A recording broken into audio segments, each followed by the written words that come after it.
कई सारी मशीनें उस दौर की हैं जो बाबा साहिब डॉक्टर अम्बेडकर के समय खरीदी गई थी और जो पत्र पत्रिकाएं या प्रकाशन की सामग्री जो है वो छापी जाती थी उन मशीनों के ज़रिए, वो यहाँ पर आप देख सकते हैं।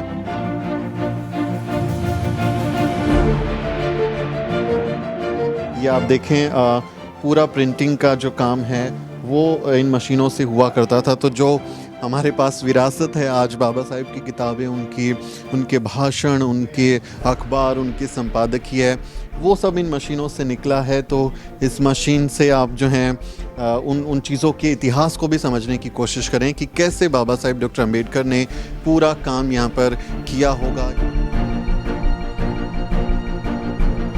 आप इस जगह पर खड़े होकर देख रहे हैं तो यहीं पर कई चीज़ों की डिज़ाइंस, प्रकाशन, प्रिंटिंग जो है वो हुआ करती थी। और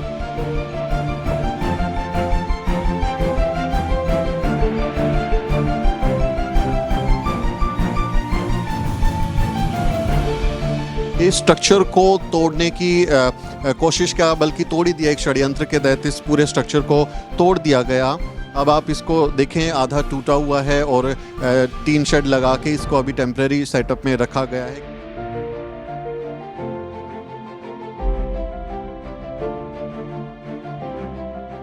और बहुजन समाज के लोग जिन्हें पढ़ने लिखने का अधिकार नहीं, संपत्ति का अधिकार नहीं, ज्ञान हासिल करने का अधिकार नहीं, उन लोगों के लिए बाबा साहेब यहाँ सस्ती जो छपाई करके लोगों तक पहुँचाते थे, प्रचार प्रसार करते थे। और कितनी बार उन्होंने अपने जेब के खर्चे से ये काम किया होगा, कितनी मदद उनको ज़रूरत हुई होगी उस समय, कितनी तकलीफ़ें हुई होंगी।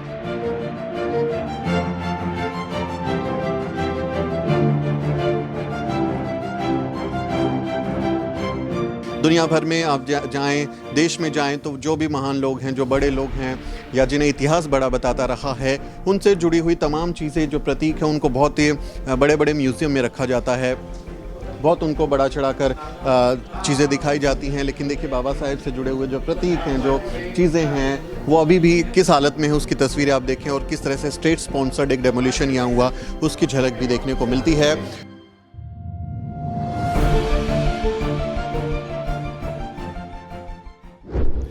बाबा साहिब डॉक्टर अम्बेडकर ने पत्र पत्रिकाओं और किताबों को छापने में बहुत ध्यान दिया था। 5-5 अखबार निकाले थे। जिस प्रिंटिंग प्रेस में वो अखबार अपनी सामग्री का, प्रचार सामग्री का कहीं उसका प्रकाशन करते थे, उसको छापते थे, उसी जगह पर मैं मौजूद हूँ। मैं मुंबई के दादर इलाके में डॉक्टर अम्बेडकर भवन में उनकी प्रेस में मौजूद हूँ। यही वो जगह है जहाँ बाबा साहिब डॉक्टर अम्बेडकर ने अपना खुद का प्रेस स्थापित किया था, क्योंकि उनको अपने लोगों तक बातें पहुँचानी होती थी, अपने विचार पहुंचाने होते थे, तो वो यहीं से अपने पत्र पत्रिकाएं छापा करते थे। ये जो चीज़ें आप देख रहे हैं, यहीं पर बाबा साहिब डॉक्टर अम्बेडकर ने काम किया। और जो मूक नायक, बहिष्कृत भारत, जनता, समता, प्रबुद्ध भारत जैसे जो उनके पत्र पत्रिकाएं हैं, उनका प्रकाशन यहाँ से किया।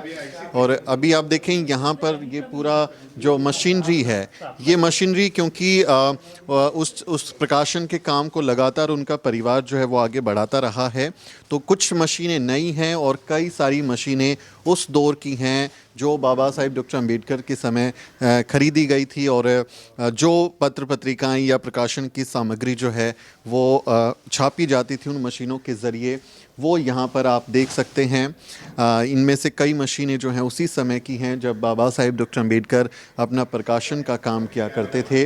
आप इस जगह पर खड़े होकर देख रहे हैं तो यहीं पर कई चीज़ों की डिज़ाइंस, प्रकाशन, प्रिंटिंग जो है वो हुआ करती थी। और बाबा साहिब डॉक्टर अम्बेडकर ने खुद ही इस चीज़ का डिज़ाइन किया, लोगों को ये बताया कि यहाँ पर किस तरह से काम करना है। और ये मशीनें जो हैं उन्होंने मंगाई होंगी, ख़रीदी होंगी।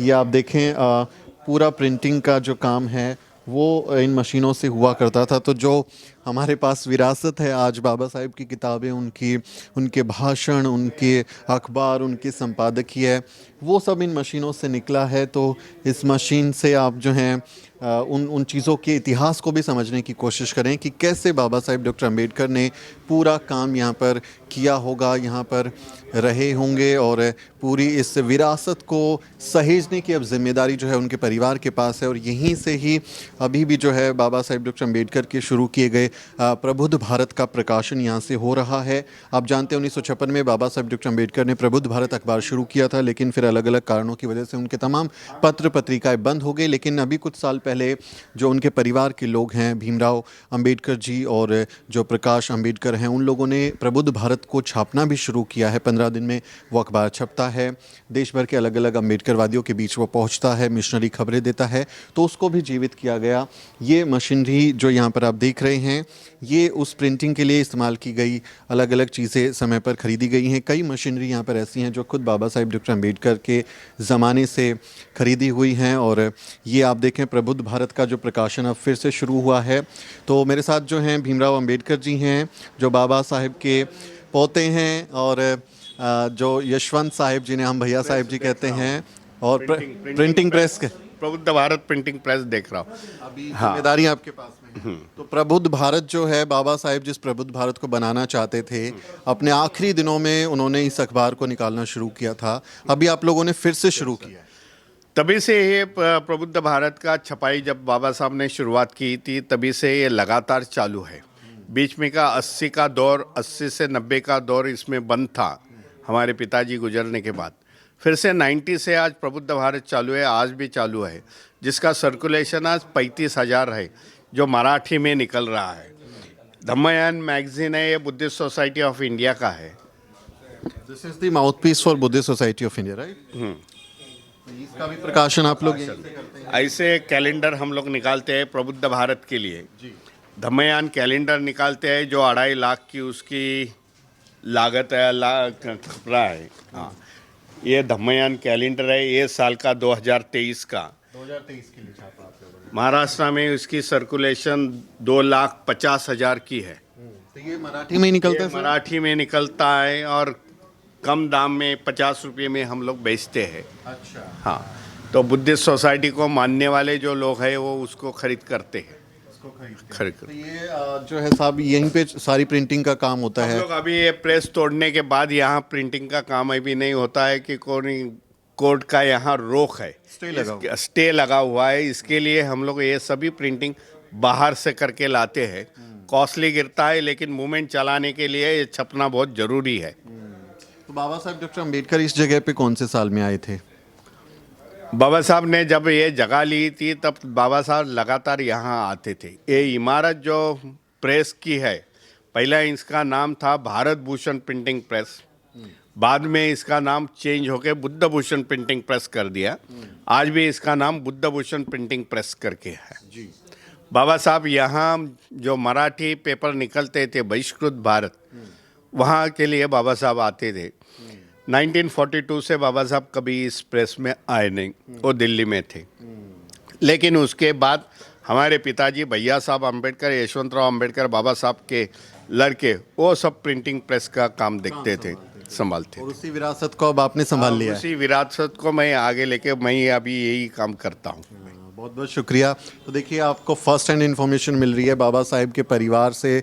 उनके पोते जो हैं वो हमें पूरी जानकारी दे रहे हैं इस प्रिंटिंग प्रेस के बारे में। चूँकि बाबा साहेब 1942 के बाद दिल्ली में शिफ्ट हो गए, 26 अलीपुर रोड आप जानते हैं, वहीं उनका महापरिनिर्वाण हुआ। और उस समय संविधान बनाने की प्रक्रिया चल रही थी, अलग अलग काम चल रहे थे, तो बाबा साहेब ने लंबा वक्त वहीं बिताया, अपने अंतिम क्षण जो हैं वहीं बिताए। भारत आज़ाद भारत के पहले कानून मंत्री के तौर पर अपना काम किया, तो वो लगातार वहाँ पर काम करते रहे। और यहाँ का जो काम है वो यशवंत राव अम्बेडकर पूरा संभाल रहे थे।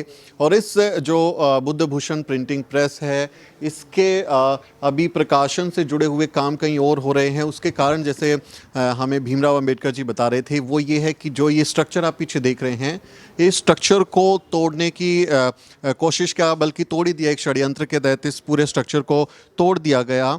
और ये स्ट्रक्चर जो है, अब आप इसको देखें, आधा टूटा हुआ है और टीन शेड लगा के इसको अभी टेम्परेरी सेटअप में रखा गया है, क्योंकि इस पे कोर्ट का एक विवाद है। और उसके बाद यहाँ पर स्टे लगा हुआ है, तो उस तरह से इस्तेमाल इसका जगह का नहीं हो पाया, इसको तोड़ दिया गया।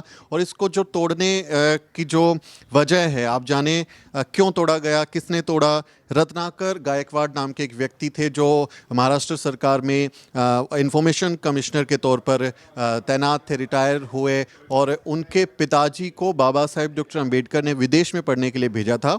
जिन कहें कि लोगों को, करीब 10-20 लोगों को उन्होंने विदेश में पढ़ने के लिए भेजा था, तो उनमें जो बाबा साहेब का था कि ये विदेश में जाके मेरी तरह पढ़ के आएंगे और फिर समाज का काम करेंगे, तो उन्हीं में से एक व्यक्ति थे। उनके बेटे हैं जो रत्नाकर गायकवाड़ हैं, वो उन्होंने ही इसके पीछे एक भूमिका निभाई है इसको तोड़ने की। आधी रात में पुलिस फोर्स लगा के, देवेंद्र फडणवीस उस समय मुख्यमंत्री हुआ करते थे, और आपको याद होगा रोहित वेमुला का जो इंस्टीट्यूशनल मर्डर हुआ था, उसके बाद उनकी मां राधिका वेमुला, भाई राजा वेमुला, उन्होंने धम्म दीक्षा का कार्यक्रम यहाँ पे किया था। और प्रकाश अंबेडकर जो बाबा साहिब के पोते हैं, उनकी मौजूदगी में, परिवार की मौजूदगी में यहाँ धम्म दीक्षा का कार्यक्रम हुआ था। और परिवार का ये कहना है कि इसी बात से जो सरकारें हैं वो चिंतित थी, वो परेशान थे कि धम्म का संदेशा बढ़ रहा है और ये एक्टिविटी यहाँ पर क्यों की गई। उस चीज़ को प्रतिक्रिया के तौर पर परिवार का कहना है कि यहाँ पर आधी रात में जब परिवार के कई लोग बाहर थे, दूसरे राज्यों में थे, तब इसको तोड़ दिया गया। ज़बरदस्त पुलिस फोर्स थी और ये जगह है, इसको तोड़ने का काम एक षड्यंत्र के तहत हुआ।